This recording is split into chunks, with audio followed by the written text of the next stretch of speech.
ஆமென். எடுத்துக்கொள்வோம். எபிரேயர் 13வது அதிகாரம், புதிய ஏற்பாட்டிலே 311வது பக்கம். எபிரேயருக்கு எழுதின நிருபம் 13வது அதிகாரத்தின் 20-21 வசனங்களை நாம் வாசிக்க கேட்கலாம். வேதம் கொண்டு வந்த எல்லாரும் நீங்கள் வேதத்தை திருப்பும்படி கேட்கிறேன். பைபிள் இல்லாதவர்கள் மாத்திரம் நீங்க ஸ்கிரீனை கவனிங்க. ஆமா, எல்லாரும் இந்த வசனத்தை கவனிக்க அன்போடு கேட்கிற. வாசிக்கலாம்.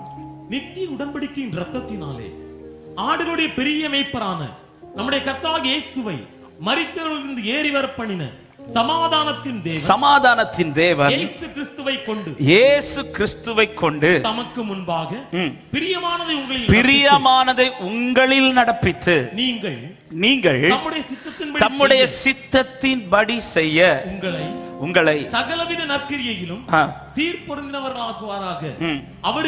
அவருக்கு என்றென்றைக்கும் மகிமை உண்டாவதாக. வலது கரத்தை உயர்த்தி சத்தமா ஆமென் என்று சொல்லுங்க பார்க்கலாம். இயேசு கிறிஸ்துவை கொண்டு, ஆமென், ஆட்டுக்குட்டியின் இரத்தத்தினால் மீட்டெடுக்கப்பட்டு அவருடைய ஆடுகளாய் இந்த மெய்ப்பரிடத்தில் திருப்பப்பட்டவர்களிடத்தில் எது வெளிப்பட வேண்டும் என்பதை இந்த எபிரேயருக்கு எழுதினவரை கொண்டு கர்த்தர் அழகா எழுதி வைத்திருக்கிறார். அதுதான் 21வது வசனம் சொல்லப்பட்டிருக்கிறது. இயேசு கிறிஸ்துவின் மூலமாய் தமக்கு முன்பாக பிரியமானதை உங்களில் நடப்பித்து, ஆமென், நம்முடைய பிரியத்தை அல்ல அவருடைய பிரியத்தை நம்மில் நடப்பித்து அவருடைய சித்தத்தை நம்மிலே அவர் பூரணராக்குவாராக. இதற்காகவே கர்த்தர் நம்மை அழைத்திருக்கிறார் என்று, அதற்காக நான் ஆண்டவரை ஸ்தோத்தரிக்கிறேன் என்று இதை எழுதினவர் சொல்லுகிறார். இன்றைக்கான செய்தி, கர்த்தர் இடைப்பட்ட வார்த்தை இதுதான். அவருடையவர்கள் அவர் சித்தம் செய்கிறவர்களா இருப்பார்கள். சத்தமா ஆமென் சொல்லுங்க பார்க்கலாம். அவருடையவர்கள் அவருடைய சித்தத்தை செய்வார்கள் என்று சொல்லுகிற வார்த்தையை நான் கொஞ்சம் கட்டளையா என்பார் சொல்லுகிறேன். செய்ய வேண்டும். ஆமென் சொல்லுங்க பார்க்கலாம். பக்கத்துல பார்த்து சொல்லுங்க, நாம் அவருடையவர்கள், அவர் சித்தம் செய்யணும். எது என்னில் அதிக வெளிப்பட வேண்டும் என்றால் தேவ சித்தம். நாம் இதை அதிகம் விரும்புவோமா என்று கேட்டால் கூட்டத்தோடு கூட்டமா சொல்லிடுவோம். இப்படிப்பட்ட செய்திகள் வரும்போது நம்முடைய இருதயம் அதை விரும்பும். ஆனா அதை உண்மையா செய்யறோமான்னு கேட்டா அதிகமாய் கிறிஸ்தவனுடைய வாழ்க்கையில இது குறைந்து கொண்டுதான் இருக்கிறது. உண்மையிலேயே கர்த்தரால் தெரிந்து கொள்ளப்பட்ட அத்தனை பேரும் தேவ சித்தத்தை செய்திருப்போமானால் இன்னைக்கு நம்முடைய தேசம் இயேசுவை அறிந்து கொண்டிருக்கும். நாம எல்லாருமே எதுக்குதான் கிறிஸ்துவை பிடிக்கிறோம் என்றால் அவர் சித்தம் நடக்கிறதை விட நம்ம எதிர்பார்க்கிறது நடக்கும்.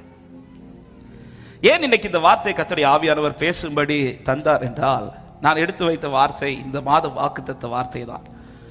ஆனால் இன்னைக்கு செய்தி கொடுக்க வேண்டும் என்று சொன்னபோது அந்த வசனத்தை வச்சு தான் ஆண்டவர் தியானிக்க வச்சுட்டு இருந்தார். ஆனால் 2-3 நாட்களுக்கு முன்பாக ஊழியத்திற்காக ஒரு இடத்துக்கு போயிட்டு இருக்கும்போது ஆண்டவர் ஒரு பகுதியில் ஒரு வசனத்தை ஞாபகப்படுத்தினார். எஸ்தர் 6வது அதிகாரம் அதனுடைய 1-2 வசனங்களை வாசியுங்கள். எஸ்தர் 6வது அதிகாரம் அதனுடைய 1-2 வசனங்கள். அந்த ராத்திரியிலே ராஜாவுக்கு நித்திரை வராதபடியினால் கால வர்த்தமானங்கள் எழுதியிருக்கிற நடபடி புஸ்தகங்களை கொண்டு வர சொன்னார். இப்பொழுது ராஜாவின் புஸ்தகம் திறக்கப்படுகிறது. இது ராஜாவின் சமூகத்தில் வாசிக்கப்படுகிறது. அப்படி வாசிக்கும் போது அங்க என்ன எழுதப்பட்டிருக்கிறது என்றால் 2வது வசனம், அப்பொழுது வாசற் காவலாளர்கள் ராஜாவின் 2 பிரதானிகளாகிய பிக்தானும் தேரேசும் ராஜாவாய் அகாஸ்வேரோனின் கைபோட பார்த்த செய்தியை மொர்தெகாய் அறிவித்தான் என்று எழுதியிருக்கிறது, வாசிக்கப்பட்டது. இந்த வார்த்தை என்னோடு ரொம்ப இடைப்பட்ட, கடந்த நாளிலே அதிகம் ஆண்டவர் இடைப்பட்ட வார்த்தை. அந்த வார்த்தையை வைத்துதான் ஆண்டவர் இன்னைக்கான செய்தியை கொடுத்தார். ராஜா எடுத்து ராஜா சமூகத்தில் வாசிக்கப்படுகிற புஸ்தகத்தில் எது எழுதப்படுகிறது என்றால், ராஜா செய்த நன்மை என்னென்றல்ல, மாறாய் ராஜாவுக்கு மொர்தெகாய் செய்தது என்ன என்பது எழுதப்பட்டிருக்கிறது. ஹல்லேலூயா. ராஜா எல்லாருக்கும் நன்மை செய்கிறவர். மொர்தெகாய் மாத்திரமல்ல, அந்த அரண்மனையின் வாசலில் இருந்தது அநேகர் இருக்கிறார்கள். அந்த அரண்மனைக்குள்ள அநேகர் வேலை செய்கிறார்கள். இந்த ராஜாவினால் நன்மை பெற்ற அநேகர் அந்த பட்டணத்தில் உண்டு, அந்த ஏரியாவில் உண்டு. ஆனா ராஜாவின் புஸ்தகத்தில் எது எழுதப்படுவது முக்கியமாய் காட்டப்படுகிறது என்றால், ராஜா என்ன செய்தார் என்றல்ல, அல்லது மொர்தெகாய்க்கு என்ன செய்யப்பட்டது என்றல்ல, மாறாய் மொர்தெகாய் ராஜாவுக்கு என்ன செய்தார் என்று. ஹல்லேலூயா. எங்க நம்முடைய வாழ்க்கை என்கிற புஸ்தகத்தில் கர்த்தர் நமக்கு செய்தது நிறைய எழுதிட்டோம். கர்த்தர் செய்தது என்னன்னு கேட்டா இப்போ ஒவ்வொருத்தரையும் விட்டா சாட்சி அடிச்சு விடுவோம். ஏன்னா கர்த்தர் செய்ததை சொன்னா இந்த ஆயுள் போதாது. அவ்வளவா எனக்கு நன்மை செஞ்சிருக்கிறார், கர்த்தரால் நான் அதிக நன்மை பெற்றவன் சொல்றவங்க சத்தமோ ராமன் சொல்லுங்க பார்க்கலாம். என் வாழ்க்கை என்கிற புஸ்தகத்தில் கர்த்தர் செய்தது என்னன்னு எடுத்து அந்த பேஜை திருப்பி பார்த்தால் அதை நான் சொல்லிக்கொண்டே இருக்கலாம். ஒரு நாள் அல்ல, ஒரு வருஷம் அல்ல, 2 வருஷம் அல்ல, என் ஆயுள் அது பத்தாது. ஆனா பரலோகத்தில் ராஜாவின் சமூகத்தில் எடுக்கப்பட்ட புஸ்தகத்தில் அவர் என்ன செய்தார் என்று எழுதப்படாது, மாறாய் நான் கர்த்தருக்கு என்ன செய்தேன் என்பது எழுதப்படும். அப்படியானால் ஒரு கொஸ்டினோட இந்த செய்திக்குள் போக விரும்புகிறேன். இன்னைக்கு ஆண்டவர் உங்களுடைய புஸ்தகத்தை எடுத்து, உங்களுக்காக எழுதப்படுகிற புஸ்தகத்தை எடுத்து உங்க பேஜை திருப்பி நீங்க கர்த்தருக்கு என்ன செய்தீங்கிறத என்னெல்லாம் பார்க்கலான்னு திறந்தால் எத்தனை பேருக்கு தைரியமாக சொல்ல முடியும், என் பேஜில் சிலது எழுதப்பட்டிருக்கும் என்று. ஹல்லேலூயா. ஆமா, இன்னைக்கு அநேகருடைய பேஜ் பிளைனாவே இருக்கு. ஆனா நம்ம பேஜ் நிரப்பிட்டே இருக்கிறாரு, செஞ்சுட்டே இருக்கிறாரு, நிறைய செய்யறாரு. அவருக்கு என்ன செஞ்சீங்கன்னு அந்த பேஜை திறந்து பார்த்தா பிளைனாவே இருக்கு. ஒன்னும் வேண்டாம், இன்னைக்கு வீட்டில் போய் ஒரு பக்கம் கர்த்தர் உங்களுக்கு செய்தது எழுதுங்கள். அதை இன்னைக்கு எழுதி முடிக்காது. கொஞ்சம் தூரம் எழுதும் போது நம்ம கண்ணெல்லாம் கண்ணீர் வந்துடும். எங்க கண்ணீர் வருது அங்கே ஸ்டாப் பண்ணிருங்க. அடுத்த பேஜில் நான் கர்த்தருக்கு செய்ததுன்னு ஒரு டைட்டில் போட்டு எழுத தொடங்குங்க பார்க்கலாம்.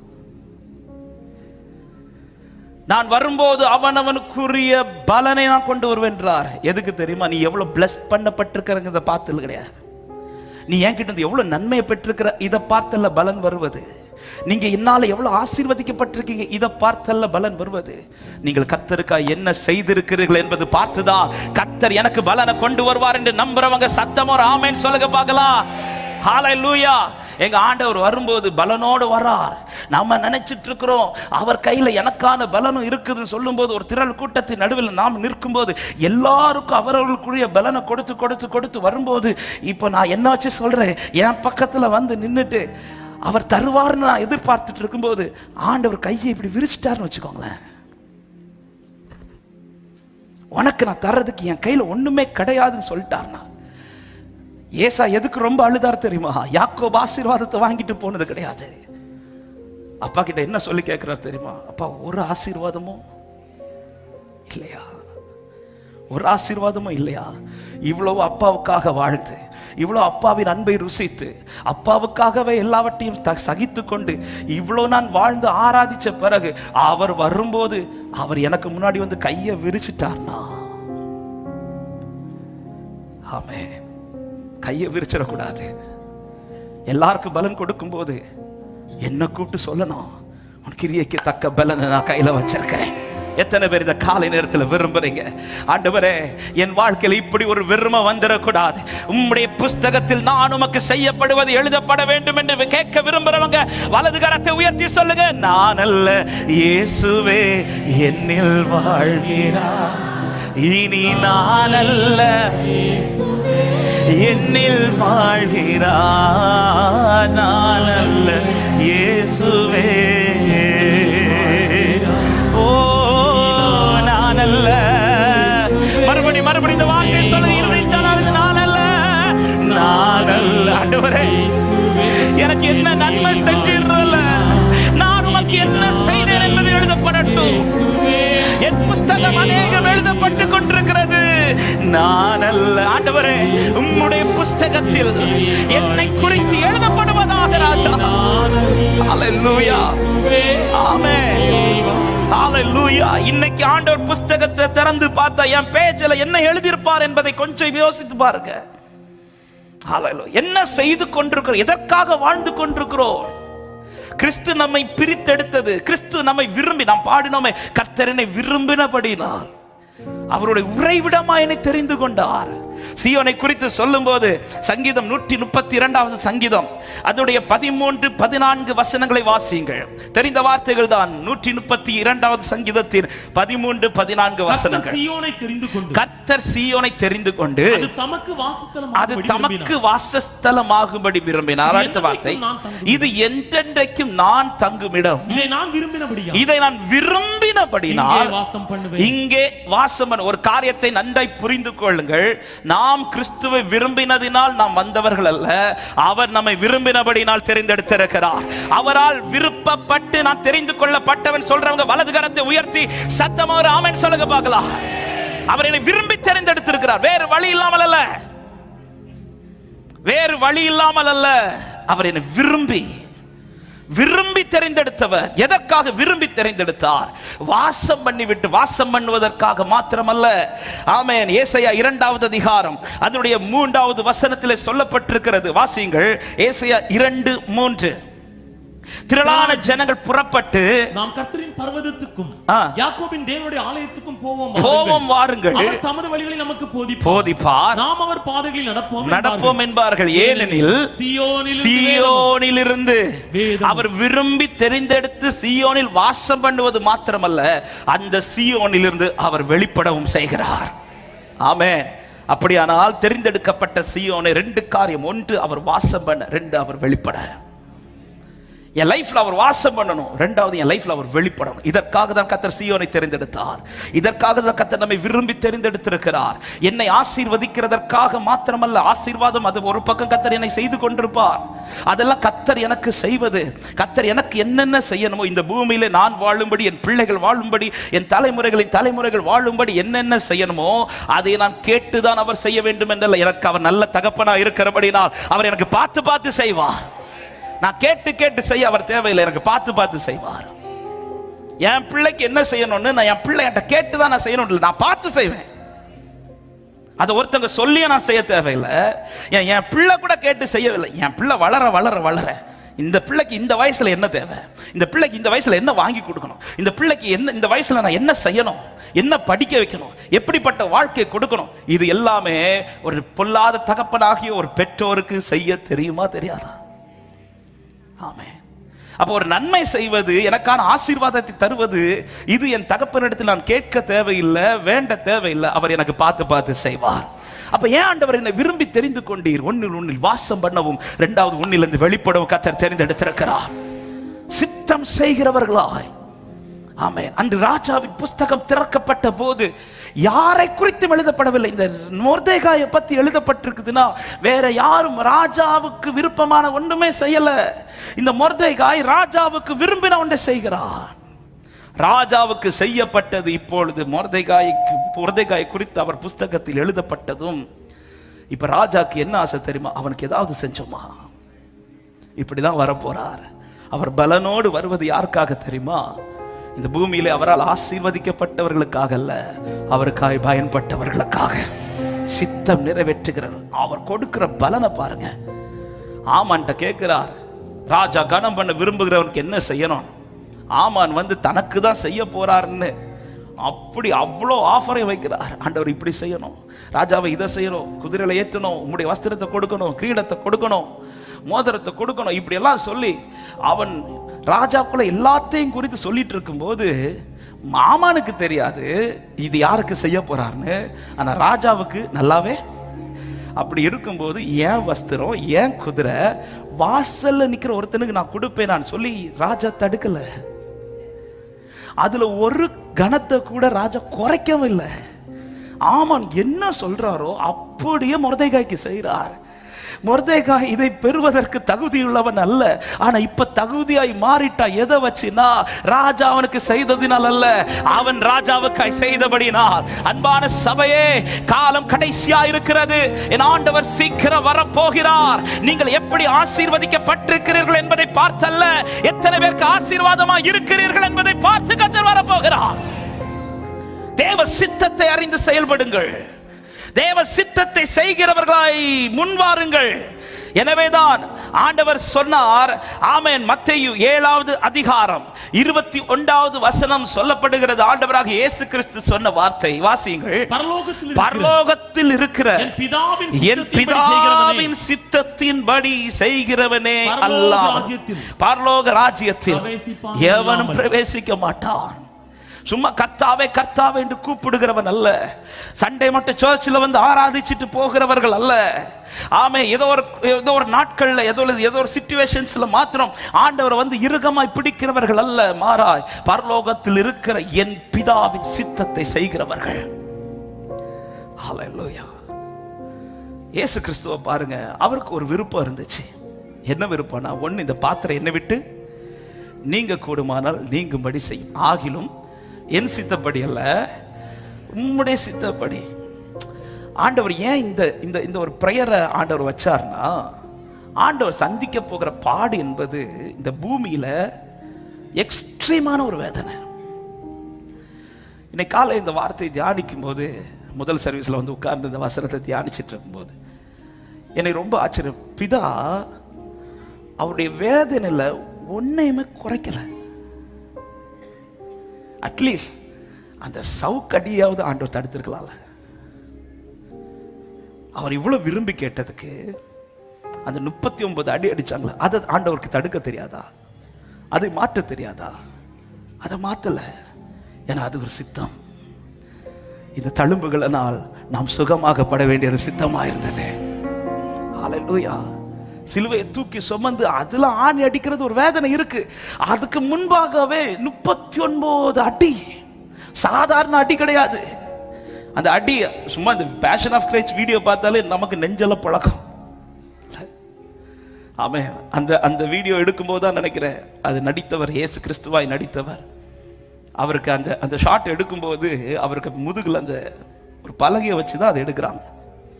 ஏன்னா அந்த ஒரு சீன் அதில் வரும். அந்த சாட்டை வந்து அந்த சரீரத்தை சுற்றி அதோடைய எண்டில் ஒரு கொக்கி இருக்கும், அது சரீரத்தில் போய் குத்தி இப்படி இழுக்கும்.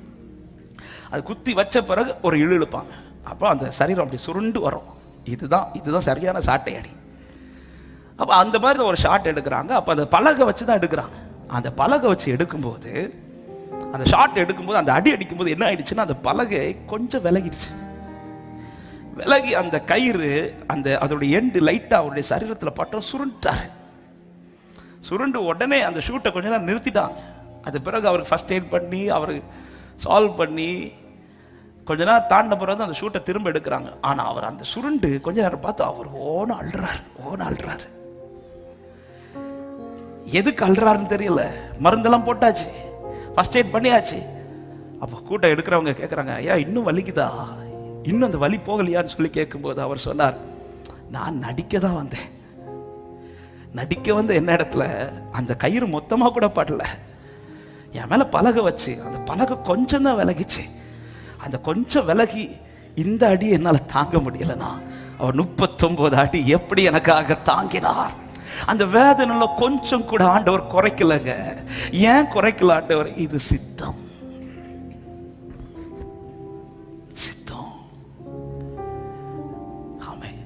தேவ சித்தத்தை செய்வ பிதாவின் சித்தம் செய்வதனால் எனக்கு இந்த பாடுகள் வரும் என்று அவருக்கு தெரிந்தும் அவர் எதுல தான் உறுதியா இருந்தார் தெரியுமா? பிதாவின் சித்தத்தை செய்து முடிக்கிறதுல. ஹல்லேலூயா. சித்தம் செய்து முடிக்கணும். ஆமென். இன்னைக்கு ஒரே ஒரு கொஸ்டின் கேட்கிறேன். ஆண்டவர் உங்களுக்கு நிறைய செஞ்சிட்டார், இன்னும் செய்வார், நிறைய செய்வார். ஆண்டவர் திரும்ப ஒரு கொஸ்டின் கேட்கிறேன், நீ என்ன செஞ்ச? நீங்கள் என்ன செய்தீர்கள்? என்ன செய்து கொண்டிருக்கிறோம்?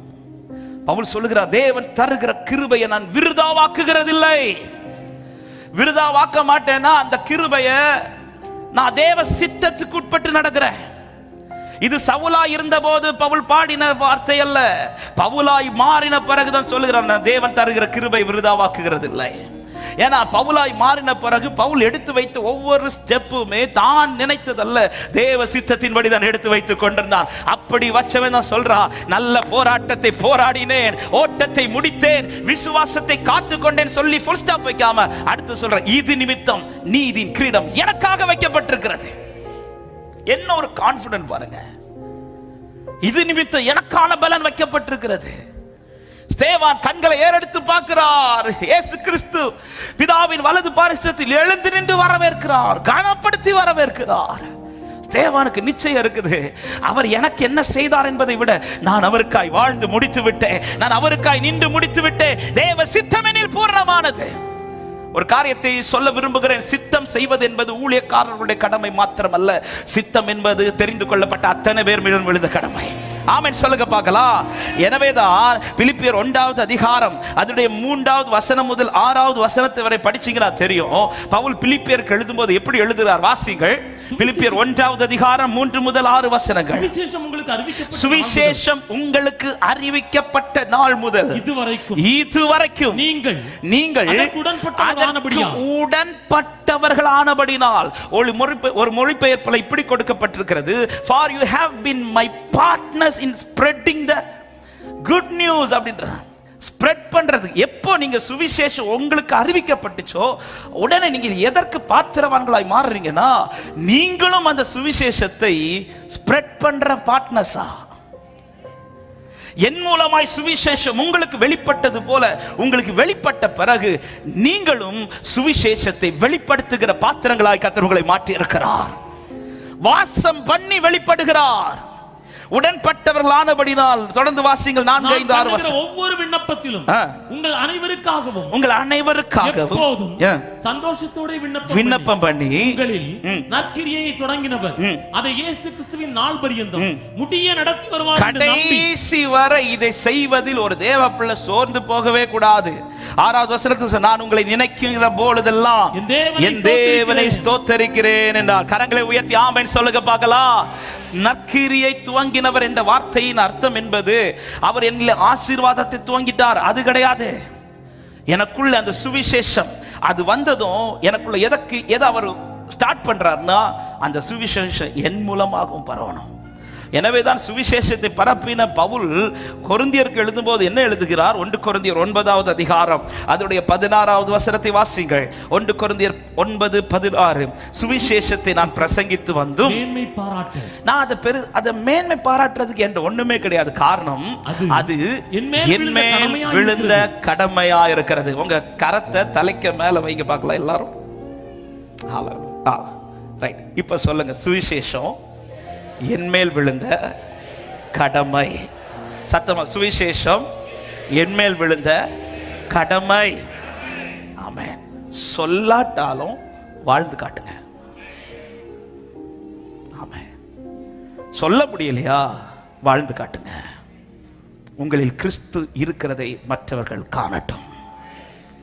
உங்களுக்குள் கிறிஸ்து இருக்கிறதை மற்றவர்கள் காணட்டும்.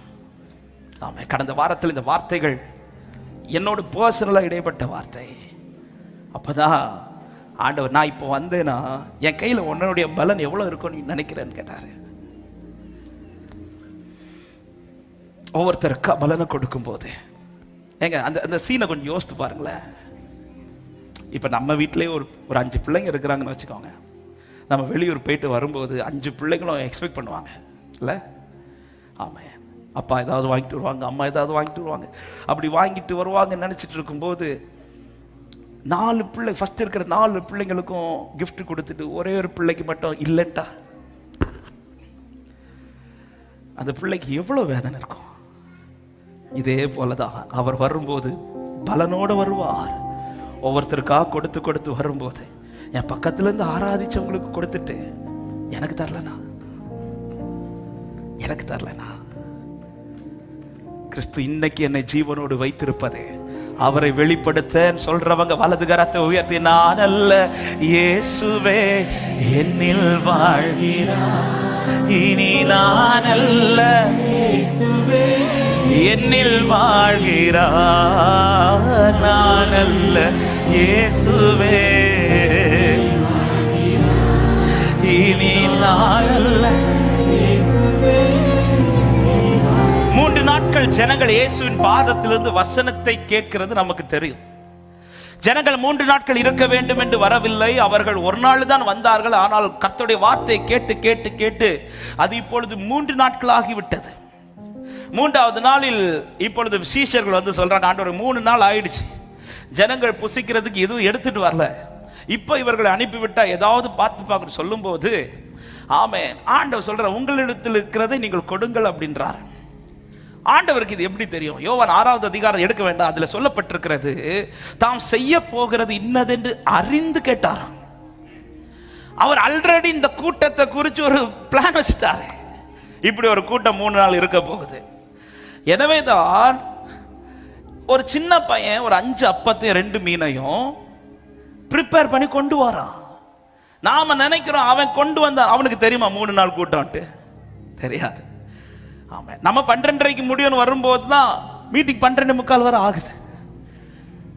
அப்படி தெரிஞ்சு வந்திருப்போம்னா கையில ஏதாவது கொண்டு வந்திருப்போம். அன்னைக்கு அப்படி இல்லை. ஆனா வந்து அவன் 5 அப்ப 2 மீனை கொண்டு வரான். நான் அதை விசுவாசிக்கிறேன். அவன் கொண்டு வரல, அவர் கொண்டு வர வச்சார். அவன் இப்ப என்னுடைய அடுத்த கேள்வி, அவன் கொண்டு வந்தது எல்லாருக்காகவும் கொண்டு வந்தான்? அவனுக்கு கொண்டு வந்தான். ஆனா கர்த்தர் சாப்பிட விடல. 3 நாள் வச்சிருக்கிறார். அவனை ப்ரிப்பேர் பண்ணி கொண்டு வர வைக்கிறார். 3 நாள் அவனை சாப்பிடாம பிடிச்சு வைக்கிறார். அடுத்த ஒரு 2 மீன் இருக்குது, 5 அப்பம் இருக்கு. சரி, அப்பம் கெடாம வச்சிடலாம். மீன் எத்தனை நாள்ல கெடும்? ஹலோ கன்னியாகுமரி மக்களே, மீனை பத்தி நம்ம மேக்சிமம் மீன் கெடாம எவ்வளவு நேரம் இருக்கும்? நம்ம கெட்டாலும் சாப்பிடுவோம், அது வேற. கேட்டா கருவாடுன்றோம். மீன் கெடாம மீன் எவ்வளவு நாள் இருக்கும்? அன்னைக்கு அந்த சின்ன பையன் ஃப்ரிட்ஜ் எல்லாம் எடுத்துட்டு வரல, ஐஸ் பெட்டியும் கொண்டு வரல. 3 நாள் கெடாம இருக்குமா? ஆனா கெட விடல. ஆண்டவர் இந்த அப்பம் இன்னும் கெட்டு போகல, ஆண்டவர் இந்த மீன் இன்னும் கெட்டு போகல. ஆண்டவருக்கு வானத்திலிருந்து மன்னாவை கொடுக்க அதிகாரம் உண்டு. ஆனா கொடுக்கல. ஏன்னா உன்னை கெடாம வச்சதே ஓ மூலமா சில கிரியைகளை செய்வதற்காக. எத்தனை பேர் நான் சொல்லுகிற வார்த்தைகள் புரிகிறது? இன்னைக்கு என்ன உயிரோட வச்சிருக்கிறார்னா தேவ சித்தம் வெளிப்படுவதற்காக என்று நம்புகிறவர்கள் நல்ல கைகளை தட்டி ஆண்டவருக்கு மகிமை செலுத்துங்க பார்க்கலாம். உமக்காகத்தானே உயிர் வாழ்கிறேன், உம்மை தானே நேசிக்கிறேன், உமக்காகத்தானே உயிர் வாழ்கிறேன்.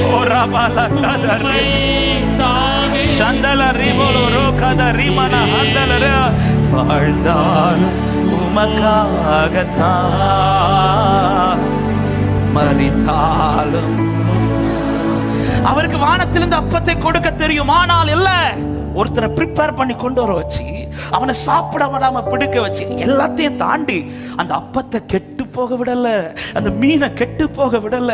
ஏன் இது கெட்டு போகலன்னா இந்த அப்பத்தை குறித்தும் இந்த மீனை குறித்தும் ஒரு தேவ சித்தம் இருக்கிறது. அன்பு உள்ளமே, இந்த சத்தத்தை கேட்கிற உள்ளமே, என்றைக்கோ கெட்டு போக வேண்டிய இந்த வாழ்க்கை இன்னைக்கு கெடாம கர்த்தர் வச்சிருக்கிறாருனா ஆமென். எத்தனை பேர் நான் சொல்லுகிற வார்த்தையை அறிந்து கர்த்தரை மகிமைப்படுத்துவீர்கள்?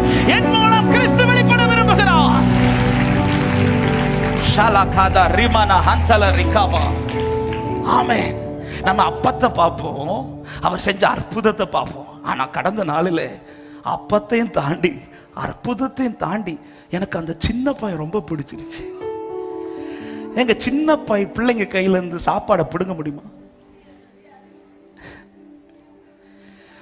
சில பெற்றோர் சர்ச்சைக்கு பிள்ளைங்களுக்கு பிஸ்கட்டும் கொண்டு வருவாங்க பாருங்க. அது பிள்ளைக்கு ரொம்ப பிடிச்ச பிஸ்கட்னா திறந்து கொடுத்துட்டு அதுல நம்ம ஒண்ணு கை வச்சிட்டோம், அத பிள்ளைங்க ஒரு கத்து கத்தோம். இப்படி கத்தாது, ஒரு இப்படி ஒரு பார்வை பார்க்கும் பாருங்க. இப்போ சீஷர்கள் போய் அந்த பையன் கிட்ட அப்பம் கேட்ட உடனே அவன் கொடுக்குறான். இது எனக்கு நான் கொண்டு வந்தது சொல்லல. எதுக்கு நீங்க இந்த அப்பத்தை கேட்கறீங்க? இயேசு கேட்கிறார். உடனே கொடுக்கிறான். என்னை அடுத்து ஆச்சரியப்படுத்தினது, இப்ப இயேசு இந்த அப்பத்தை வாங்கினது அவனுக்கு ஆசீர்வதித்து கொடுக்க அல்ல, அங்க இருக்கிற எல்லாருக்கும் ஆசீர்வதித்து கொடுக்கிறது.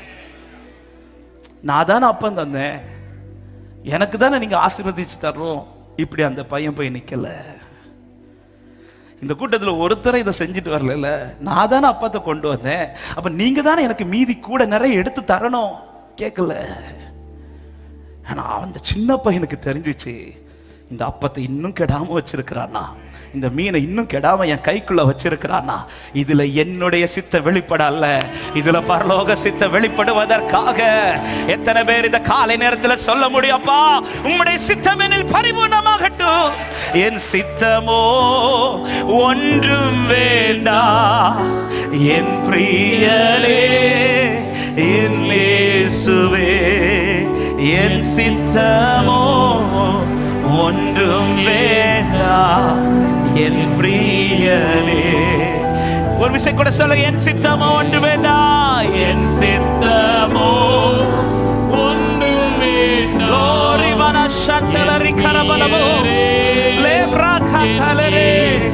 என் சித்தமோ என் சித்தமோ ஒன்றும் வேண்டாம், என் பிரியனே. வேதத்திலும் எதுதான் எழுதப்பட்டிருக்கிறது என்றால், அந்த அப்பத்தை எடுத்து அவனுக்கு கொடுத்தாங்களா அதெல்லாம் எழுதல, மாறாய் அவன் அப்பத்தை கொடுத்ததான் எழுதப்பட்டிருக்கிறது. கர்த்தருடைய புஸ்தகத்தில் அவர் எனக்கு என்ன தந்தார் என்பது எழுதப்படுவதை விட, நான் அவருக்கு என்ன செய்கிறேன் என்பதுதான் எழுதப்பட்டிருக்கும்.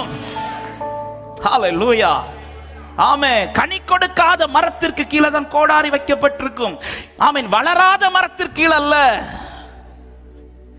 வளராத மரத்திற்கு அல்ல, கனி கொடுக்காத மரத்திற்கு வளர வைப்பது அவருடைய சித்தம். அவர் வளர வைப்பார்.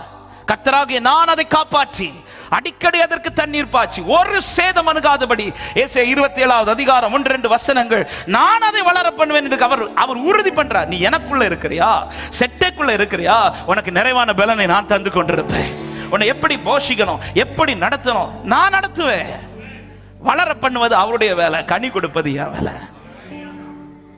வளர வைத்தவர் நீ எவ்வளவு வளர்ந்திருக்கன்னு பார்க்க வரமாட்டார், நீ என்ன கனி கொடுத்திருக்கிற. கனி கொடுக்காத மரத்திற்கு தான் கோடாரி வைக்க. நம்ம இன்னைக்கு எது அதிகம் நம்ம எதிர்பார்த்துட்டு இருக்கிறோம்னா, ஆண்டவர் என்னை எவ்வளவு பிளஸ் பண்ணி இருக்கிறார். நம்ம என்ன நினைக்கிறோம்னா, கர்த்தர் என்னை இப்படி பிளஸ் பண்ணிட்டார்னா அதை பார்த்து நிறைய பேர் இயேசுவை. ஒரு சத்தியத்தை அறிந்து கொள்ளுங்கள், எனக்கு வருகிற ஆசீர்வாதத்தை வைத்து அல்ல மற்றவர்கள் தேவனை அறிவது, எனக்குள் உண்டாகிற மாற்றத்தை வைத்துதான் அறிந்து கொள்வார்கள். அப்படின்னா ஈசாக்கு பஞ்ச காலத்துல விதை விதைக்கும் போதே அபிமெலேக்கு வந்து சொல்லியிருக்கேன், உன் கூட கர்த்தர் இருக்கிறார்னு சொல்லல. ஏசைக்கு தோண்டும் போது தண்ணீர் வந்துச்சு, அப்ப சொல்லியிருக்கலாமே உன் கூட கர்த்தர் இருக்கிறார்னு சொல்லல. பெலிஸ்தியர்கள் ஏன் மண்ணை வாரி போட்டாங்கன்னா, அவங்க தோண்டி பார்த்து தண்ணி வரல. ஆனா ஏசைக்கு ஈசாக்கு தோன்ற தண்ணி வருது, சித்னாவை ஈசாக்கு தோன்ற தண்ணி வரல. அப்ப வந்து சொல்லாதவர்கள் ரெகோபோத்தை தாண்டி வந்து சொல்லுகிறார்கள், உன் கூட கர்த்தர். எப்பா ஏன்பா இதை நீ எனக்கு நல்ல ஆசீர்வாதத்துல நீ சொல்லாம இப்ப வந்து சொல்றேன்னா, ஈசாக்கே ஆசீர்வாதம் இல்ல, நீ இவ்வளோ நாங்க உனக்கு துரோகம் பண்ண பிறகும் நீ வாக்குவாதம் பண்ணாம நின்ன பாரு. அப்படி நின்ன பிறகு கர்த்தர் உன்னை பிளஸ் பண்ணி நிறுத்துறார் பாரு. இதுல சொல்றோம் கர்த்தர் உன்னோடு கூட இருக்கிறார். நம்ம என்ன நினைக்கிறோம்னா, இன்னைக்கு வாடகை வீட்டில் இருக்கிற என்ன கர்த்தர் சொந்த வீட்டு கொண்டு போனதை என்னை சுற்றி இருக்கிறவங்கள என்ன சொல்லுவாங்கன்னா, என் கூட கர்த்தர் இதல்ல நன்மையை காண வைப்பார். இன்னும் சொல்ல போனா, தேவனை அறிந்த நம்மை விட தேவனை அறியாத எத்தனை பேர் நல்ல ஹைஃபையா வாழ்ந்துட்டு இருக்கிறாங்க. அப்ப ஆசீர்வாதத்தை வைத்தல்ல கிறிஸ்து என்னில் வெளிப்பட வேண்டியது. எனக்குள் உண்டாகிற மாற்றங்கள், எனக்குள் உண்டாகிற அந்த சுபாவங்கள், என்னிலே கர்த்தர் வெளிப்படுத்துகிற கிரியைகள், நான் தேவனுக்கு செய்கிற காரியங்கள், இதுதான் மற்றவர்களுக்கு முன்பாய் கிறிஸ்துவை என்னிலே வெளிப்படுத்தி கொண்டிருக்கும். இதுதான் தேவ சித்தத்தை செய்வது. ஆமென். நேரம் அதிகம் போகிறது. நான் ஒரு பகுதியை முன்பாக வைத்து அதை எல்லாம் இன்னைக்கு டீட்டெயிலா பேசுவதற்கான நேரம் இல்லை. ஆனால் அந்த பகுதியை முன் வைத்து ஒரு சில காரியங்களை சொல்ல நான் விரும்புகிறேன். யோவான் 9வது அதிகாரத்தை எடுத்துக்கொள்ளுங்கள். அங்கே ஒரு சம்பவம் கொடுக்கப்பட்டிருக்கிறது, நமக்கு தெரியும். பிறவி குருடன் ஒருவன் இருக்கிறான். ஆமென். அவன் பிறந்தது முதலே குருடன். இயேசு கிறிஸ்து அநேக குருடர்களுக்கு பார்வை கொடுத்ததை வேதத்தில் பார்க்க முடியும். ஆனால் எல்லாருடைய சம்பவமும் ஒரு சில வசனங்களோட முடியும்.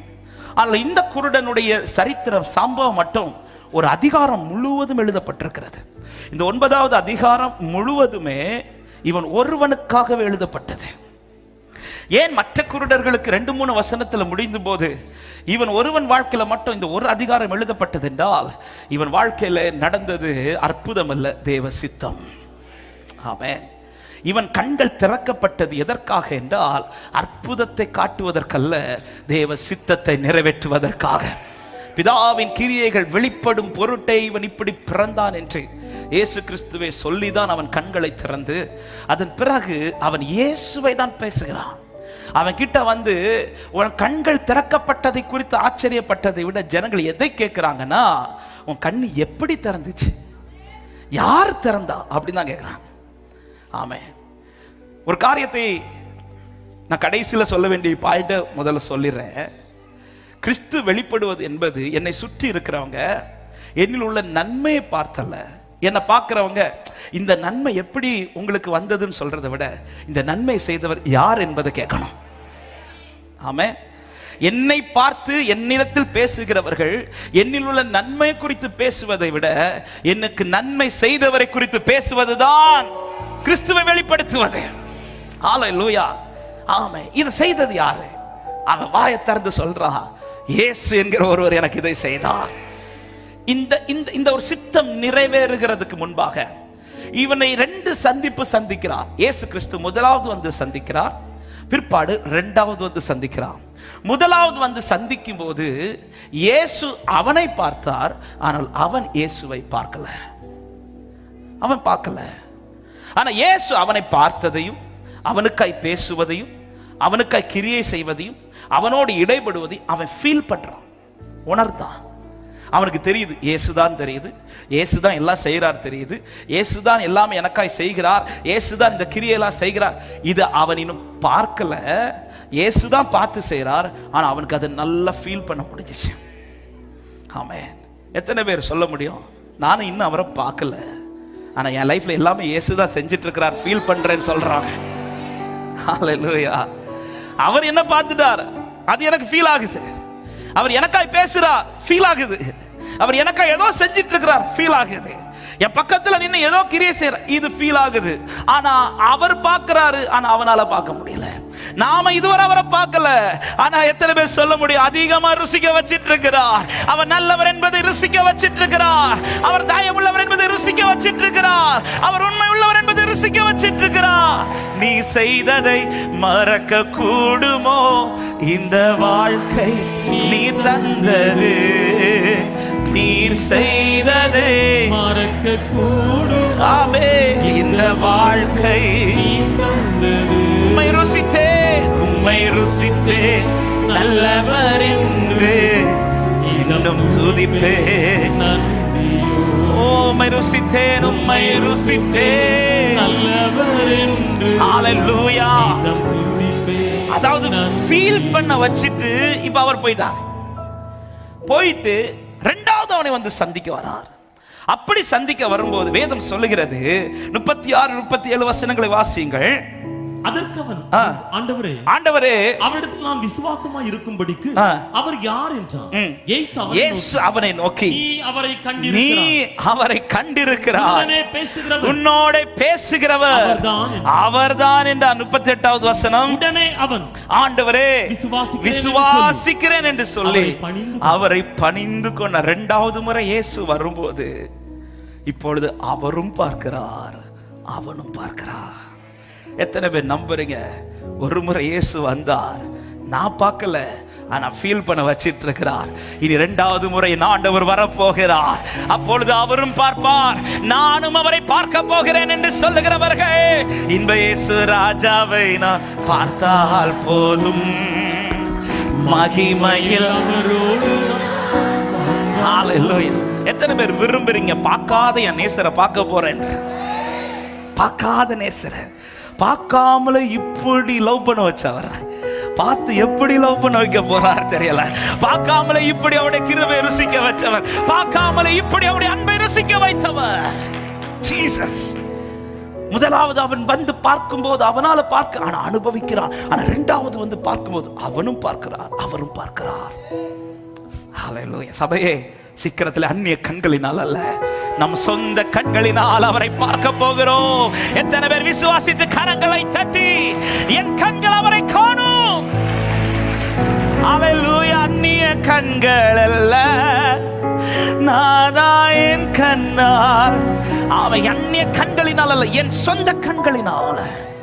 அல்லேலூயா. பாவியா எண்ணப்பட்ட என்னை பரிசுத்தவனாய் மாற்றி என்னை மறுரூபப்படுத்தி அவரை போல் அவருடைய சாயலா என்னை மாற்ற போகிறார் என்றால் இந்த பாக்கியத்தை விட மேலான பாக்கியம் இந்த பூமியில் எதுவுமே இல்லை. ஜீசஸ். நம்முடைய கண்கள் அவரை பார்க்கிறதை விரும்புவதை விட அவர் செய்யறதை பார்க்கறத விரும்புறோம்.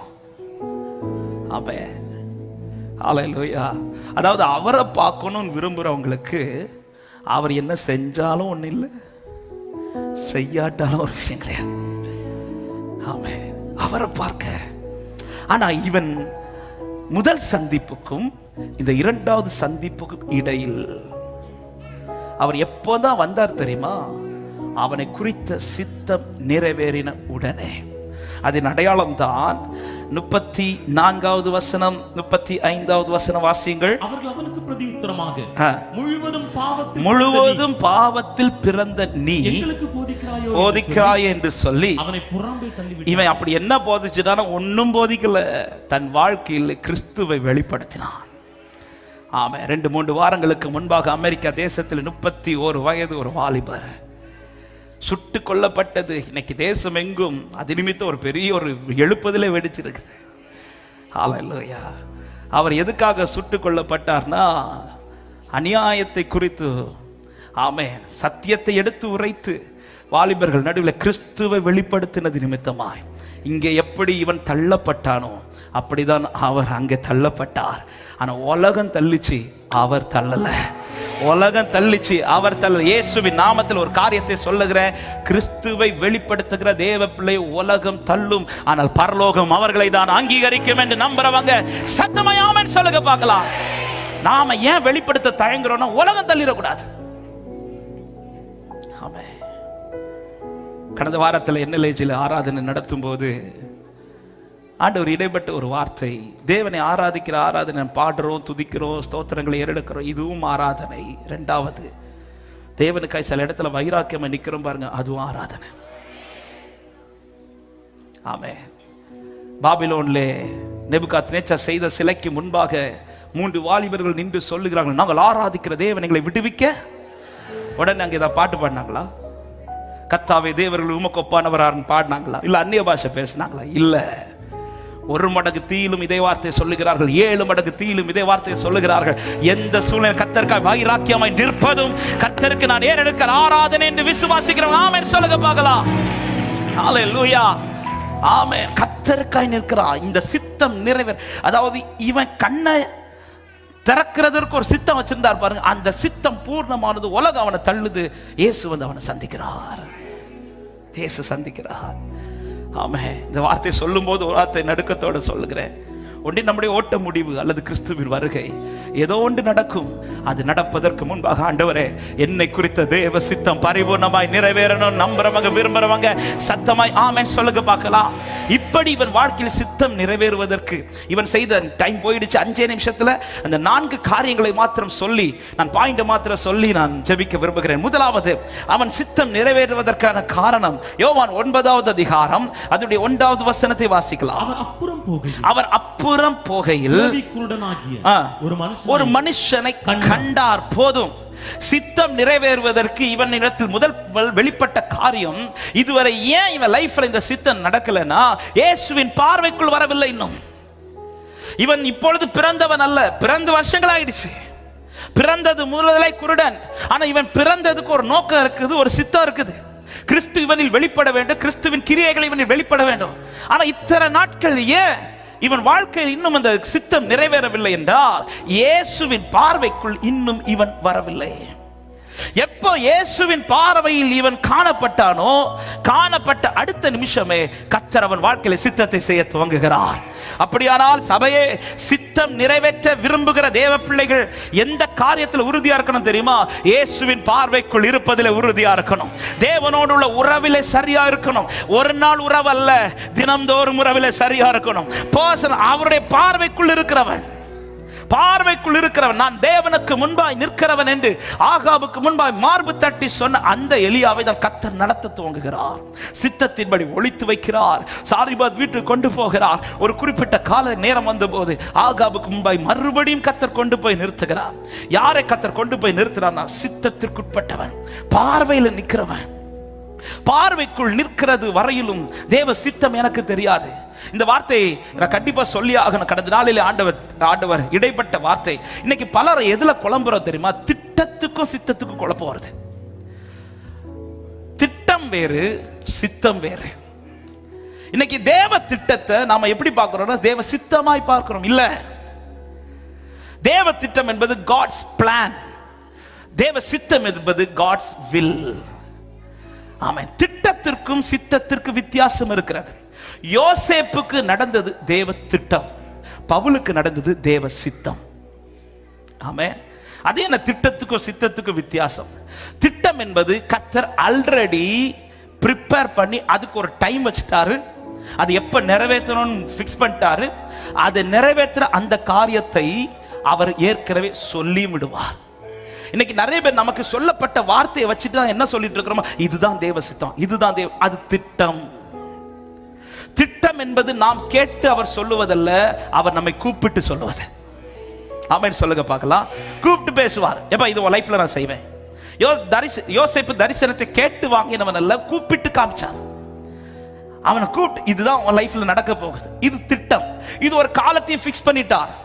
இந்த திட்டத்தை யோசேப்பால நிறைவேற்ற முடியாது, ஆனால் இந்த திட்டம் கர்த்தரால் நிறைவேற்றப்படும். ஆனால் சித்தம் என்பது நான் கேட்டாதான் சொல்லுவார். நான் கேட்கணும். சவுல் சந்தித்த உடனே கேட்டான், ஆண்டவர் நான் என்ன செய்ய சித்தமா இருக்கிறது. எனவே தான் சவுலுக்கு எல்லாத்தையும் ஆரம்பத்திலே சொல்லாமல் அந்தந்த டைமுக்கு சொல்லுவார். எங்க போனோம், என்ன செய்யணும், எந்த இடத்துல நீ சாட்சியா நிக்கணும், இது எல்லாமே ஃபர்ஸ்டே சொல்ல மாட்டார். அந்தந்த டைம் வரும்போது அதெல்லாம் ஆவியானவரால் நடத்தப்படுவார். சித்தம், ஆண்டவர் நான் என்ன செய்ய சித்தமா இருக்கிறீர் என்று கேட்டதும் இயேசு சொன்ன வார்த்தை என்ன தெரியுமா? நீ போய் அமர்ந்திரு, 3 நாள் அமர்ந்திருன்றார். அது அர்த்தம் என்ன? நீ என் பார்வைக்குள்ள வந்து உட்கார் ஃபர்ஸ்ட். அவர் பார்வைக்குள்ள உட்கார்ந்து 3 நாட்கள் அமர துவங்கினதும் அவன் பார்வையை கர்த்தர் மாற்ற துவங்குகிறார். சித்தம் என்பது நான் கேட்டு செய்யணும். திட்டம் என்பது அவர் எனக்கு சொல்லுவது, அந்த திட்டத்தை அவர் நிறைவேற்றுவார். ஆனால் சித்தம் நான் கேட்கணும். கேட்கிறது மாத்திரமல்ல, அதை நான் தான் நிறைவேற்றணும். அந்த சித்தத்தை நிறைவேற்ற இன்னொரு பர்சன் ஆண்டவர் செலக்ட் பண்ண மாட்டார். மோசே அப்படிதான் சொல்றார், ஆண்டவரே நீர் ஆரோனை பயன்படுத்துங்கன்னு சொல்லும் போது ஆண்டவர் சொல்லுவார், மோசே இந்த சித்தத்தை நான் உன் பேரை வச்சுதான் எழுதிட்டேன். ஒரு மோசே தான். இந்த மோசையை பயன்பட வேண்டிய இடத்துல நான் ஆரோனை பயன்படுத்த மாட்டேன். அன்பான உள்ளமே, இந்த டேவிட் சாம் பயன்படுற இடத்துல இன்னொருத்தங்களை கர்த்தர் நிறுத்த மாட்டார். நீங்க பயன்பட வேண்டிய இடத்துல இன்னொருத்தரை கர்த்தர் நிறுத்த மாட்டார். நீங்க நிக்க வேண்டிய இடத்துல நீங்க தான் நிக்கணும். நாம என்ன நினைக்கிறோம் பாருங்க, அந்த ஐஸ்வர்யவான் ஆபிரகாம் மடியில இருந்து லாசரோவை பார்த்துட்டு சொன்னாரே, ஆபிரகாமே அவரை கொஞ்சம் அனுப்பிட்டீங்கன்னா என் சகோதரர்களுக்கு அவன் போய் இதை குறித்து வெளிப்படுத்திடுவான்னு சொன்னதும் அங்கிருந்து சொல்லப்பட்ட வார்த்தை என்ன? அவன் இனி போக மாட்டான். அங்கே மோசையும் எலியா போன்ற தீர்க்கதரிசிகளும் உண்மையிலே என்ன வார்த்தை சொல்லியிருக்கணும் தெரியுமா? அங்க இவனை போல ஒருத்தன் அங்க இருப்பான், இப்படிதான் சொல்லியிருக்கணும். ஒரு டேவிட் சாம் தான், ஒரு பாஸ்டர் ஜாய்சன் தான், ஒரு பேதுரு தான், ஒரு பவுல் தான். நீங்க உங்க பேரை சொல்லுங்க. ஆமே, இந்த ஒரு பர்சன் தான் என்னை கொண்டு செய்ய வேண்டியது கர்த்தர் என்னை கொண்டு தான் செய்வார். அதே நேரத்தில் அவர் செய்யணும்னு சித்தம் வச்சிருக்கிற இடத்துல நான் செய்யாமல் போயிடக்கூடாது. ஏன் இன்னைக்கு கெடாம வச்சிருக்கிறார்? கெட்டு போய் என்னைக்கோ நாற்றம் எடுக்க வேண்டிய வாழ்க்கை அல்லவா? எத்தனை காற்று வீசினது, மங்கிச்சே தவிர அணைய விடலையே. ஆமே நெருஞ்சிச்சே தவிர முறிய விடலையே. ஏன் என் மேல இன்னும் தேவ சித்தம் இருக்கிறது என்று நம்புகிறவர்கள் சத்தமாய் ஆமென் சொல்லுங்க பார்க்கலாம். ஆமே, அப்ப சித்தம் அறியணும்னா பார்வையில நிக்கணும். இவனுக்கு இந்த பார்வையில் வர்றது வர இவனுக்கும் தெரியாது, யாருக்குமே தெரியாது இவன் வாழ்க்கையில் ஒரு தேவ சித்தம் இருக்கிறது என்பது. இவன் வந்த பிறகுதான் இயேசு சொல்றாரு, இவன் பிறந்ததே சித்தத்திற்காக, கர்த்தரினை ஜெனிப்பித்ததே சித்தத்திற்காக. பார்வையில் நிற்க வேண்டும். இரண்டாவது எதுல நிற்கணும்னா பாதையில் நிற்கணும். சித்தத்தை இப்பொழுது வெளிப்படுத்தி விட்டு அவனை அப்படியே அனுப்பிவிடவில்லை ஆண்டவர். வெறுமை ஒரு பார்வையை கொடுத்து அனுப்பாமல் இப்பொழுது அவனை தன் பாதையில் நடத்துகிறார். அதன் அடையாளம் தான் 6-7 வசனங்கள். நீங்க வீட்டுல போய் படிச்சுக்கோங்க. அவரே சில காரியத்தை செய்கிறார். தரையில துப்புறார், உமிழ் நீரினால் சேர் உண்டாக்குறார். அந்த சேற்றை குருடனுடைய கண்களில் பூசி நீ போய் சீலோவாம் குளத்திலே பாதை அவர் நியமிக்கிறார். என்ன செய்யணும், எப்படி செய்யணும், எங்க போகணும், எதை செய்ய வேண்டும், இது எல்லாவற்றையும் இப்பொழுது தீர்மானிப்பது இந்த குருடன் அல்ல, சித்தத்தை வைத்த கிறிஸ்து அதை தீர்மானிக்கிறார். அப்ப சித்தம் செய்ய விரும்புகிறவர்கள் முதலாவது பார்வையில் இருக்கணும், இரண்டாவது பாதையில் நிற்கணும். ஹல்லேலூயா, ஆமென். சவுல் தமஸ்குவுக்கு புறப்பட்டது பிதாவின் சித்தத்தை செய்யல, தன்னுடைய சித்தத்தை செய்ய. ஆனா தமஸ்குவிலே கர்த்தர் சந்தித்து அவனை 3 நாட்கள் உட்கார வைத்து அவன் கண்களை திறந்த போது இப்பொழுது அவன் புறப்பட்டது தனது சித்தத்தை செய்யல, பிதாவின் சித்தத்தை செய்வதற்காக. அதனால பிதா கைட் பண்றார், ஆவியானவர் கைட் பண்றார். முதல்ல சொல்ல சீஷர்களுக்கு கீழே போய் உட்காருன்றார். என்ன செய்யணுங்கிறார். அங்கிருந்து கர்த்தர் புறப்பட வைக்கிறார். எந்த தேசத்துக்கு போனோம், எங்க போய் நீ சுவிசேஷம் சொல்லணும். சில இடத்துல எல்லாம் பவுல் தீர்மானிப்பார், அங்க கர்த்தர் தடை பண்ணுவார். ஆமை, தடை பண்ணி கர்த்தர் இன்னொரு ட்ராக்ல கொண்டு போவார். அங்க போற பாதை சில நேரத்தில் கடினமாக தான் இருந்தது. ஆனால் எந்த இடத்திலும் பவுலை கர்த்தர் தோற்று போக விடல, மூழ்கி போக விடல. ஆமென். சித்தம் செய்ய விரும்புகிறவன் ஏதோ ஒரு பாதையில் நடக்க மாட்டான், அவர் பாதையில் நடப்பான். மூன்றாவது, சித்தம் செய்ய விரும்புகிறவர்கள் ஆமென் பரிசுத்தத்தில் நிற்பார்கள். பரிசுத்தத்தில் நிற்பார். பார்வையில் நிற்கணும், பாதையில் நிற்கணும், பரிசுத்தத்தில் நிற்கணும். அதுதான் 9வது அதிகாரம் 7வது வசனத்தில் சொல்றார், நீ போய் சீலோவாம் குளத்திலே கழுவு என்றார். ஆமென். கண்ணை தொட்டு சேரை உண்டாக்கி கண்ணில் பூசினவருக்கு அந்த சேரை துடைக்க முடியுமா, முடியாதா? முடியும். ஆனா கர்த்தர் அவனுக்கு ஒரு ப்ராஜெக்ட் கொடுக்கிறார், நீ போய் கழுவுன்றார். அது எங்கேயோ போய் கழுவ சொல்லல, சீலோவாம் குளத்தில் போய் கழுவுன்றார். சீலோவாம் என்றால் வேதம் சொல்லுகிறது அனுப்பப்பட்டவன் என்று அர்த்தமா. அப்ப இப்ப இவன் இந்த சீலோவாமுக்குள்ள வரும்போது, சீலோவாம் குளத்துக்குள்ள வரும்போது அவனை பார்க்கும்போது அந்த குளத்துக்கும் தெரியும், எல்லாருக்கும் தெரியும், இவன் வந்தவன் அல்ல, இவன் அனுப்பப்பட்டவன். அவன் அந்த தண்ணீரை எடுத்து கழுவும் போது எல்லாருக்கும் தெரியுது, இது இவனா செய்யல, இது ஒருத்தர் செய்ய வச்சிட்டு இருக்கிறார். அதை நான் இப்படி ஆவிக்குரிய கண்ணோட்டத்தோடு சொல்றேன். கர்த்தருடைய வார்த்தையின்படி ஒருவன் நடக்க துவங்கினால் அவன் வாழ்க்கை சுத்தமாக்கப்பட்டு கொண்டே இருக்கும். அதுதான் சீஷர்களுக்கு யோவான் 15வது அதிகாரத்தில் சொல்லுகிறார், நான் சொன்ன உபதேசத்தினாலே நீங்கள் இப்பொழுது சுத்தமானீர்கள். 3வது வசனம், நான் உங்களுக்கு சொன்ன உபதேசம் சுத்தம் இல்லாமல் சித்தம் செய்ய முடியாது. பக்கத்துல பார்த்து சொல்லுங்க, சேர் இருந்தா சித்தம் இல்லைன்னு சொல்லுங்க. இன்னொரு வார்த்தை சொல்லுங்க, சுத்தம் தான் சித்தம். ஆமென். ஹல்லேலூயா. அசுத்தமா நான் என்ன வேணாலும் வாழ்ந்துட்டு ஆண்டவருக்கு அதை செய்வேன் இதை செய்வேன்லாம் நின்ன செய்ய முடியாது. தேவ சித்தம் செய்யணுமா, ஃபர்ஸ்ட்ல உங்களை சுத்திகரிக்க இடம் கொடுங்க. பரிசுத்தம் இல்லாமல் ஒருவனும் தேவனுடைய ராஜ்யத்தை சுதந்தரிக்க முடியாது, தேவனை தரிசிக்க முடியாது. ஏன் தூரத்துல இருந்து மோசே பார்க்கும் போதே ஆண்டவர் சந்திச்சு தூரத்துல இருந்து பேசியிருக்கலாமே, மோசே எகிப்துக்கு போன். மோசே கிட்ட வர வைக்கிறார், பாதையில கொண்டு வர. ஃபர்ஸ்ட்ல பார்வையில கொண்டு வந்தார், பாதையில கொண்டு வந்தார், பாதையில கொண்டு வந்து அவனை சுத்திகரிக்கிறார், பாதரட்சை கழட்ட வைக்கிறார். எதுக்கு இதெல்லாம் செய்யணும்? ஏன்னா அவன் செய்ய போறது தன் இஷ்டத்தை அல்ல, தேவ சித்தத்தை. தேவ சித்தம் செய்ய அவன் சுத்திகரிக்கப்பட்டு தான் புறப்படணும். ஹல்லேலூயா. அப்போ சித்தம் செய்ய விரும்புறவங்க கிட்ட ஆட்டோமேட்டிக்கா என்ன வெளிப்படும் தெரியுமா? பரிசுத்தம். டெய்லி என் லைஃபை சுத்தத்திற்கு நான் இடம் கொடுத்துட்டே இருப்பேன், நான் போய் கழுவிட்டே இருப்பேன் என் கண்களை. ஆமென். இந்த கழுவ கழுவ கழுவ என்ன ஆகும் தெரியுமா? கண்ணு திறந்துடும். எதுக்கு நேரா திறக்கும் தெரியுமா? எதுக்கோ நேரம் இல்ல, சித்தத்தை செய்வதற்காக கண்கள் திறக்கும். கண்ணு திறந்துடும், கண்ணு திறந்துடும். ஹல்லேலூயா. வேதத்தை நீங்க நல்லா படிச்சு பாருங்க. ரீசனை போன வாரத்துல தான் ஒரு சகோதரர் கூட பேசிட்டு இருந்தேன். நீங்க பைபிளை படிச்சீங்கன்னா புதிய ஏற்பாடு, விசேஷமா புதிய ஏற்பாட்டில் நீங்க வாக்குத்தத்தமாலாம் ரொம்ப பார்க்கவே முடியாது. அதிகமாக கர்த்தர் எதை தான் பேசுவார்னா, நாம அவருக்கு செய்ய வேண்டியதான் பேசியிருப்பார். நாம பழைய ஏற்பாட்டில் நிறைய வாக்குத்தத்தங்கள் இருக்கு. நாம இன்னைக்கு நிறைய வாக்குத்தத்தங்களை பிடிச்சு வைக்கிறது பழைய ஏற்பாட்டில். புதிய ஏற்பாட்டில் ஆண்டவர் வந்து வாக்குத்தத்தத்தை குறித்து ரொம்ப பேசாம அவர் எதை குறித்து தான், பரலோக ராஜ்யத்தை குறித்து தான் பேசுவார். என்ன செய்யணும், நாம என்ன செய்யணும், நாம என்ன செய்யணும், இதை தான் அதிகம் பேசுவார். ரட்சிக்கப்பட்ட ஒரு தேவ பிள்ளைகளிடத்தில் கர்த்தர் எதிர்பார்ப்பது அவர் என்ன செய்வார் என்பதை விட நாம் என்ன செய்ய வேண்டும் என்பது. பரிசுத்தத்தில் நிற்கிறான். கடைசியாக அவன் பரிசுத்தருக்காக நிற்கிறான். இப்பொழுது கண்கள் கழுவப்பட்டு வந்தவனிடத்தில் ஜனங்கள் எல்லாரும் கேட்கிறாங்க. 8-9 வசனங்களை வாசிங்கள். யோவான் 9:8-9 வசனம். அப்பொழுது அயலகத்தாரும் அவன் குருடனாயிருக்கையில் அவனை கண்டிருந்தவர்களும் இவன் உட்கார்ந்து பிச்சை கேட்டுக் கொண்டிருந்தவன் அல்லவா என்றார்கள். சிலர் அவன்தான் என்றார்கள், வேறு சிலர் அவனுடைய சாயலா இருக்கிறான் என்றார்கள். அவனோ நான் தான் என்று சொன்னதும் அடுத்து அவங்க கேட்கிற கேள்வி பாருங்க. அடுத்த வசனம். அவர்கள் அவனை நோக்கி கண்கள் எப்படி திறக்கப்பட்டது? கண்கள் திறக்கப்பட்டதை ஆச்சரியமாய் ஆண்டவரை துதிப்பாங்கன்னு பார்த்து அவங்களுடைய கேள்வியே இந்த கண்ணு எப்படி, இது யார் திறந்தா? நீங்க அதுக்கு அடுத்து நீங்க வீட்டுல போய் இந்த அதிகாரத்தை படிங்க. பார்க்கிற எல்லாருமே கேட்கிறது, இவன் கண்ணு திறந்ததை பார்த்து ஆச்சரியப்பட்டதை விட இவங்க எல்லாருடைய கேள்வி என்னன்னா, இந்த கண்ணு யார் திறந்தா? இவன் வாயால அத்தனை பேர் காது கேட்க அவன் யாரை குறித்து பிரசங்கிக்கிறான் தெரியுமா? இயேசுவை குறித்து பிரசங்கிக்க தொடங்குகிறான். இப்போதான் சித்தம் பூர்ணமாகுது. ஏன் அப்ப இவ்வளவு நாள் கண்ணு திறக்காம பிடிச்சு வச்சிருந்தார்னா, அப்ப நீ கண்ணு திறந்திருந்தா இயேசுவை பேசியிருக்க மாட்டேன். இப்ப கண்ணு திறந்ததும் இயேசுவை பேச. ஆமென். இன்னைக்கு காலையில் இந்த வசனத்தை தியானிக்கும் போது ஒரே ஒரு ஜபத்தை தான் செஞ்சேன். ஆண்டவரே, டெய்லி என் கண்ணை திறக்கும் போது நான் எதை பார்த்து தான் நடக்கணும்னா உம்முடைய சித்தத்தை பார்த்து நடக்கணும். அதுக்காக என் கண்ணை திறங்க, அதுக்காக என் கண்ணை திறங்க. சவுலுக்கு கண்ணை மூடி திறக்கிறார். மூடும் போது அவன் சித்தம் அடிபடுது, திறக்கும் போது அவர் சித்தம் ரிவீல் ஆகுது. அல்லேலூயா. நைட்டு தூங்கும் போது என் சித்தம் அடிபடணும், காலையில் எழும்பும் போது அவர் சித்தம் ரிவீல் ஆகணும். இப்படி டெய்லி நீங்க சித்தத்திற்கா எழும்புவீர்களானால் கர்த்தர் உங்களை நடத்துகிற பாதை ஆச்சரியமா இருக்கும். ஆமேன். எல்லாவற்றை தாண்டி அந்த நித்தியத்திலே கர்த்தர் நம்மை கொண்டு போய் சேர்ப்பார். ஆமேன், ஆமேன். பவுலுடைய சாட்சி அது தெரியுமா?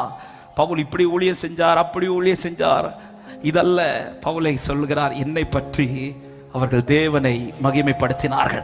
ஏங்க, நம்ம ஓட்ட முடியும் போது, நம்முடைய வாழ்க்கை முடிவதற்குள்ளாக நம்மை குறித்து ஜனம் பேசுறதை விட நம்மோடு இருக்கிறவரை குறித்து ஜனம் பேசணும். எத்தனை பேர் விரும்புறீங்க, ஆண்டவரே என்னை பத்தி பேசுறது வேண்டாம், உம்மை பத்தி பேச வைங்க ஆண்டவரே? ஆமென். பார்வையில் நில்லுங்கள், பாதையில் நில்லுங்கள், பரிசுத்தத்தில் நில்லுங்கள், பரிசுத்தருக்காக நில்லுங்கள். ஆமென். தேவ சித்தத்தை செய்யுங்கள். ஆமென். இன்று காணாமல் ஆராதிக்கிறோம், சீக்கிரத்தில் அவர் பலனோடு வரப்போகிறார், கண்டு ஆராதிக்க போகிறோம்.